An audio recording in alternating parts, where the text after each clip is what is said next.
Baik, bismillahirrahmanirrahim. Assalamualaikum warahmatullahi wabarakatuh. Hari ini saya sedikit berbagi ilmu untuk adik-adik, teman-teman, ahi kabir, ahi sogir. Semoga Allah memuliakan kita semuanya. Di sini pengalaman saya pribadi ketika ingin menulis suatu penelitian, yaitu skripsi. Yang pertama sekali yang harus dilakukan adalah menentukan judul. Yang kedua, apa rumusan masalahnya. Sebentar, ada yang beli. Iya, belilah, Dik. Tulisannya situ maaf lagi sholat. Oh, lagi sholat? Iya. Hapuslah, Beko. Udah ada membeli.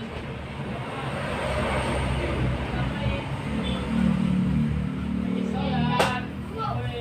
Dingin kan? Dingin. Dingin dong. Dingin gua nak. Salah dingin. Pipet, pipet. Mantap, Cuk. Dapat pipet. Dapat haji aku.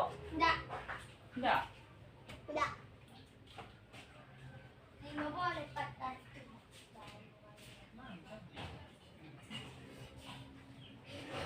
Mana lo, Mak? Masuk ada.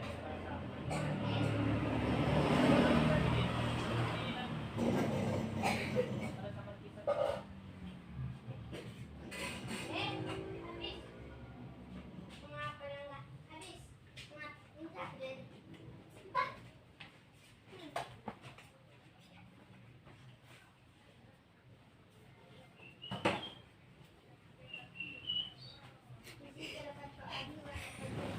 Aduh, jatuh. Bentar, kita bagusin lagi. Santai. Aduh, udah lost nampaknya apanya. Oke, kita lanjut lagi.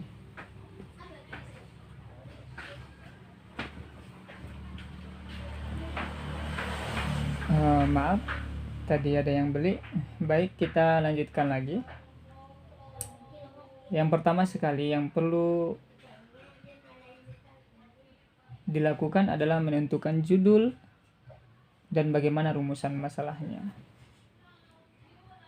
Setelah nanti judul sudah kita temukan dan kita sudah susun sebaik mungkin, barulah kita sampaikan kepada ketua jurusan. Pada saat itu ketua jurusan saya pribadi yaitu Ustadz Usman MAG, dan sekarang digantikan oleh Ustadz Adinata karena sudah habis masa jabatan Ustadz Usman MAG. Setelah disampaikan kepada Al-Ustadz, kita tunggu bagaimana tanggapan respon dari beliau. Kalau diterima, oke, kita lanjutkan ke skripsi. Kalau tidak diterima, jangan berkecil hati. Tetap selalu semangat dan cari judul-judul yang lain yang bisa dijadikan sebagai penelitian. Untuk menentukan suatu judul, kita perlu meninjau salah satunya lapangan. Meninjau suatu lapangan ataupun meninjau suatu buku. Ada dua. Kalau meninjau suatu lapangan itu namanya studi lapangan. Jadi penelitian kita lebih fokus kepada lapangan. Contohnya, misalnya kita sering melihat di masyarakat desa kita atau masyarakat di kampung kita ada kegiatan keagamaan, yang mana kegiatan keagamaan ini adakah asalnya dari Nabi SAW ataukah tidak? Perlu kita diteliti masalah tentang seperti itu. Atau salah satu contohnya, kita meneliti sebuah lembaga atau sekolah, bagaimana sholat duha atau sholat sunat duha yang dilakukan oleh anak-anak. Apakah perilaku mereka semakin baik setelah sholat duha ataupun tidak? Itu namanya tinjauan lapangan. Yang kedua ada namanya tinjauan pustaka yang seperti saya bilang tadi. Kita lebih fokus kepada buku yang kita teliti. Yang saya lakukan ketika mengerjakan skripsi adalah studi pustaka. Di sini judul skripsi saya yaitu, coba sama-sama kita baca. Tuh yang di atas, nampak? Nggak nampak ya? Nampak kan? Kita baca.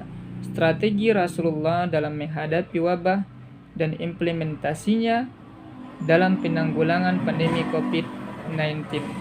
Studi analisis dalam kitab Sahih Bukhari. Jadi penelitian saya ini adalah penelitian studi pustaka. Saya banyak menemukan hadis-hadisnya dari buku, terutama buku hadis dari Sahih Bukhari seperti yang saya teliti, studi analisis dalam kitab Sahih Bukhari. Tidak mesti harus Sahih Bukhari, bisa juga kita teliti dari Sahih Muslim, dari kitab hadis yang lain. Yang pada intinya judul ini harus disimpulkan, harus dimengerti oleh orang yang membacanya. Judulnya singkat, namun orang lain paham apa maksud dan tujuan dari penelitian ini. Seperti judul ini salah satunya. Kalau bisa judulnya dikhususkan. Seperti saya membuat studi analisis dalam kitab Sahih Bukhari. Kalau seandainya saya bikin studi analisis dalam kitab hadis banyak. Ada Bukhari, ada Muslim, Ibnu Majah, dan lain sebagainya. Jadi lebih bagus dikhususkan, biar nanti jangan repot atau kesusahan dalam meneliti. Oke, baik, itu mungkin masalah judul ya. Bisa juga judulnya misalnya mengenai perbandingan. Misalnya kelompok Salafi, kelompok NU, bagaimana pandangannya dengan zikir berjamaah.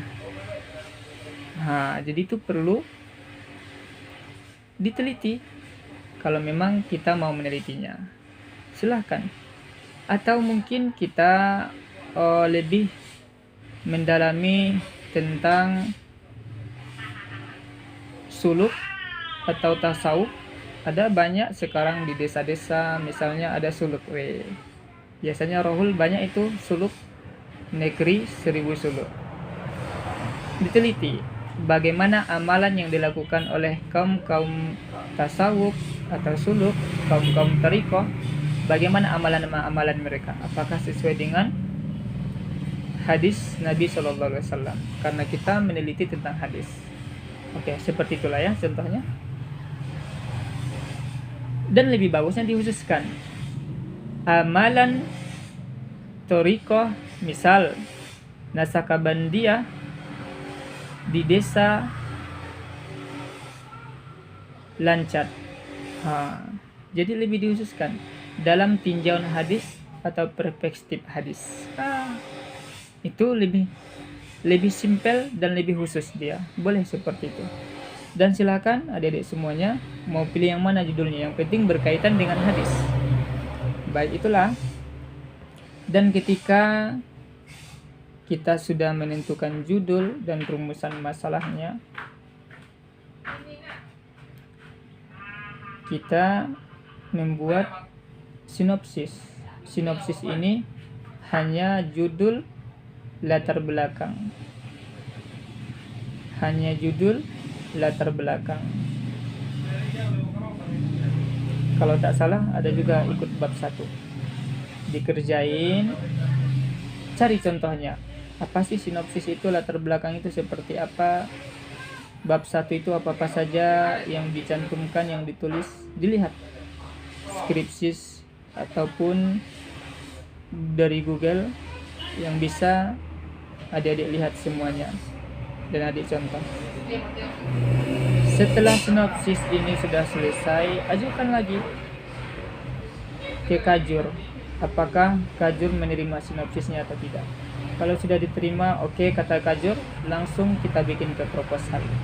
Dan proposal ini dari bab 1, bab 2, bab 3. Untuk melihat isi dari bab 1, bab 2, bab 3, perlu kita meninjau dari skripsi yang sudah ada, yang sudah selesai. Misalnya skripsi dari kakak-kakak kelasnya, seperti skripsi abang juga bisa ditinjau. Boleh nanti diminta linknya atau filenya, seperti itu contohnya. Setelah nanti sudah selesai proposalnya, konfirmasi lagi ke Kajur. Kemudian apakah Kajur mengatakan langsung dihubungi pihak akademik?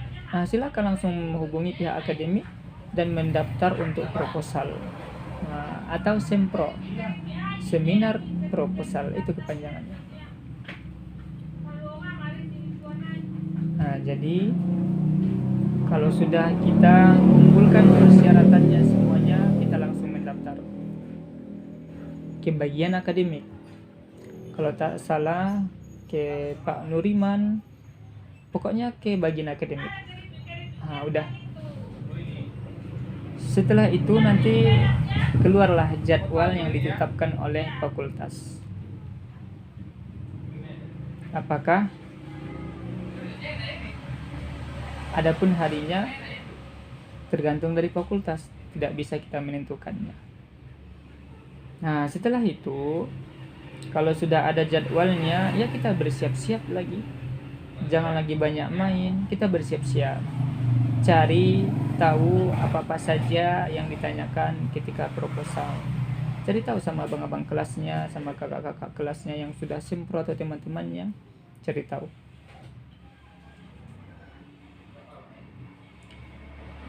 Setelah itu di hari H, kalau di hari H biasanya kan ujian nih. Kalau udah ujian, jangan lupa dihubungi dosen-dosen yang bersangkutan. Siapa pengujinya, dihubungi. Sebelum ujian maksudnya, dihubungi. Biar nanti pas ke kampus, dosen-dosen pengujinya sudah datang. Jangan sampai kita ke kampus pengujinya nggak ada. Ya karena salah sendiri, nggak menghubunginya. Dihubungi. Biasanya 2 pengujinya. Penguji 1 dengan penguji 2 untuk seminar proposal. Nah, udah. Nah, jadi nanti diuji. Ya, kita kuasailah materinya. Kuasai proposalnya. Bentar. Ada yang jatuh, bentar ya.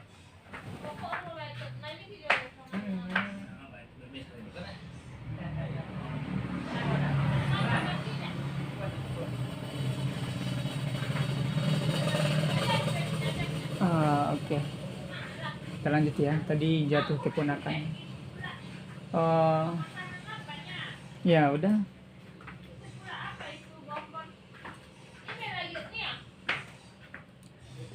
Ketika ujian, usahakan hati kita tenang. Minta sama Allah, semoga dimudahkan urusan ketika sempro. Apa yang ditanyakan oleh pengujinya dijawab, kalau kita mampu menjawabnya. Dan jawab dengan jelas dan apa yang kita ketahui. Jangan menjawab banyak hal yang tidak ditanyakan. Cukup jawab apa yang ditanyakan. Oke. Itu saja mungkin dulu yang perlu diperhatikan ketika ingin sempro.